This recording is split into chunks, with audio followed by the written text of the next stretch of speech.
Hey folks, hope you're having a great day wherever you're at. What are the fruits of centering prayer? I thought I would talk about that for a few minutes. Well, the first thing I'll say is, we enter centering prayer, we take our silent sits really with no expectations. We sit with God because we love God and we trust God and we want to get ourselves out of the way and we want to let God act in us, pray in us, give us what we need, what He knows we need, not what we think we need.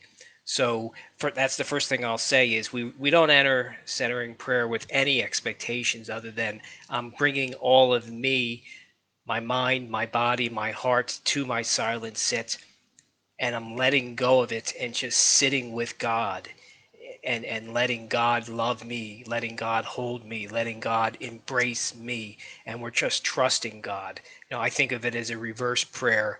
God is praying in me what I need. So, to come back to the question of what are the fruits of centering prayer, well, they seem to be unique for each practitioner because God knows you and God knows what you need, and you notice the fruits outside of your practice. So, I can only answer for me, and you can answer for you.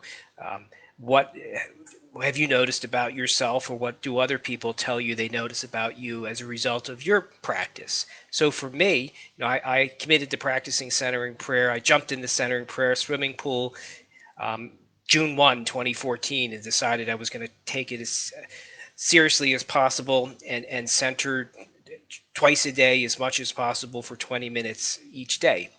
So what I've noticed for myself is, it clearly has changed me. I'm a much more excited person. I enjoy life. Not that I didn't enjoy life before then, but I'm much more excited to live and enjoy life. Yeah, I'm definitely more present with whatever it is, whether it's with work, with friends, with family, with my children, with whatever it is. I'm more present to what's in front of me rather than distracted by thoughts and things that I'm thinking.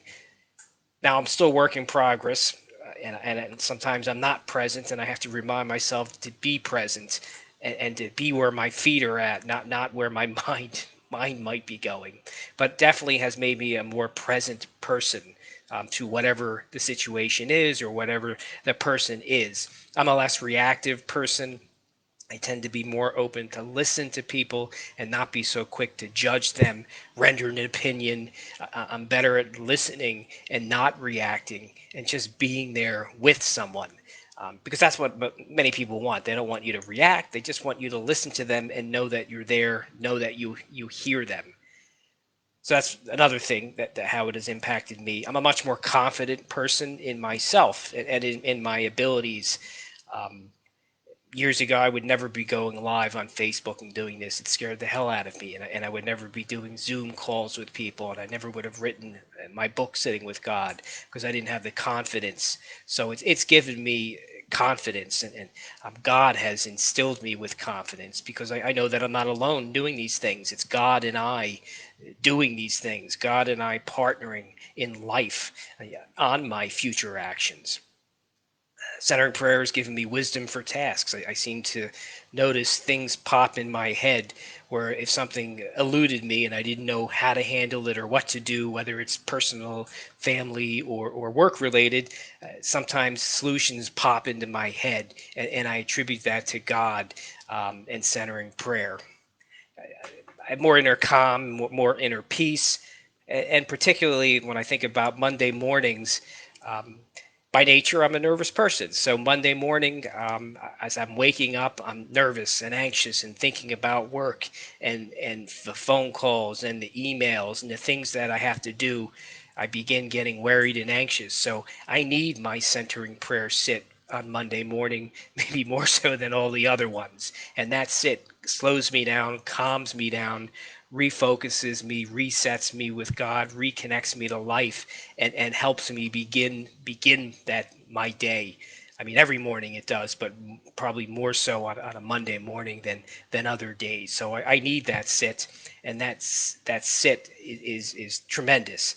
So these are things I've noticed as I think about myself and the fruits God has graced within me as a result of my centering prayer practice. So I thought I would share some of them. And for those of you who practice centering prayer, you probably can, for yourself, kind of evaluate how has God graced you? What fruits has God graced you with as a result of your practice? And God will continue to grace us. God knows us and He knows what we need and He knows best how to help us when we get ourselves out of the way. So that's the neat thing about it. So again, we sit with God because we love God, and that's it. God seems to have other plans. And if we trust God, God heals us and transforms us and gives us exactly what we need. That's it. Hope everybody has a great rest of the day wherever you're at. Much love to all of you. Take care, everybody.